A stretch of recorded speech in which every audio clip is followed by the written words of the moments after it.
Welcome to OSM, Operation Safe Mode, while we wait for a cure. Peace be with you. This past weekend was our first Safe Mode Mass opportunity for the parishes, and I thought it went really well.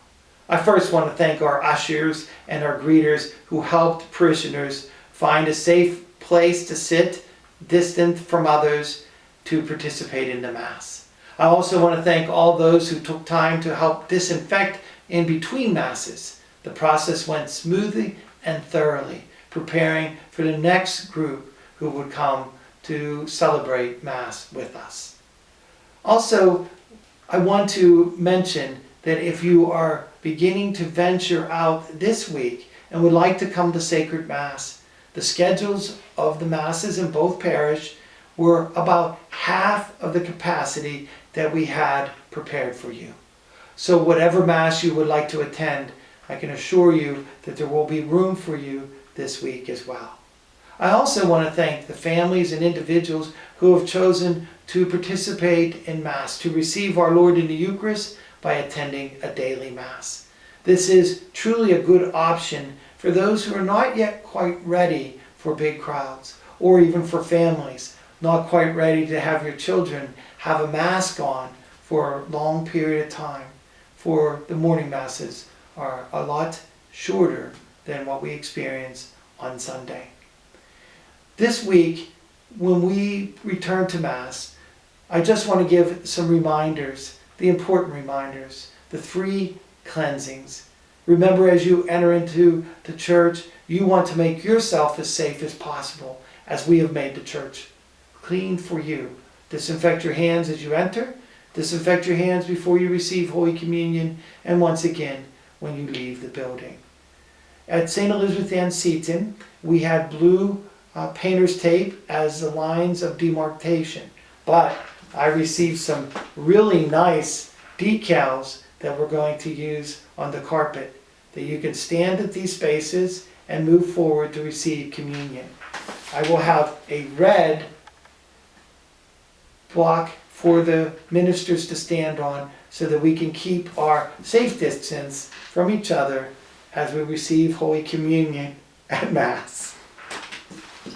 Also, when we come to Mass this weekend, the schedule will be the same, but please be aware that at St. Elizabeth Ann Seton, we will be prepared to do a communion service in Mac Hall if there is a need, if there is an overflow.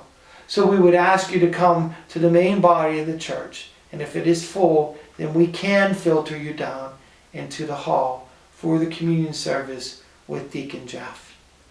At Immaculate Conception, we have prepared some standing room only positions distantly safe for families. You will see decals like this yellow one 6 feet apart throughout the church and in the vestibule.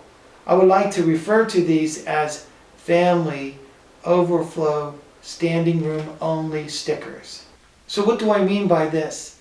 Well, these placards will allow families to stand together and still remain 6 feet from another placard where families can also stand.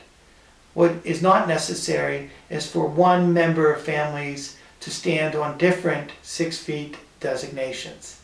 This will help in case we do have an overflow. Remember that our schedule for Mass at St. Elizabeth Ann Seton will be 4 p.m. as the vigil, and if needed, a overflow communion service.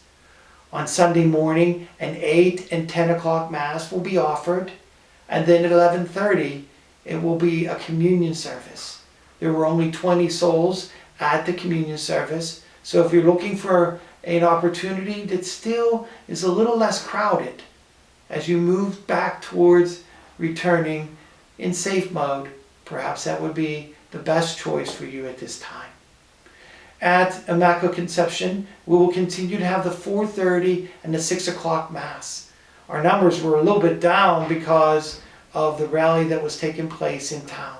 But I can assure you the 4:30 and 6 o'clock will be able to accommodate you if you return. On Sunday morning, 7, 8:30, 10, and 11:30, the Masses were about half full based on social distancing. So I thank those who stayed away from the 10 a.m. Mass and moved to the 8:30 and to the 11:30. Now I think we have plenty of room for those who want to return this week. We will continue to monitor our Mass schedule based on those who are returning. But remember, if you still feel vulnerable, OSM will continue to present Sunday Mass at 8 o'clock, just as we have, so that you may continue to keep the Sabbath holy.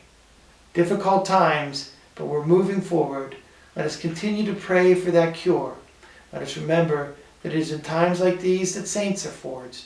So let us become saints as we wait and remain safe in the Lord.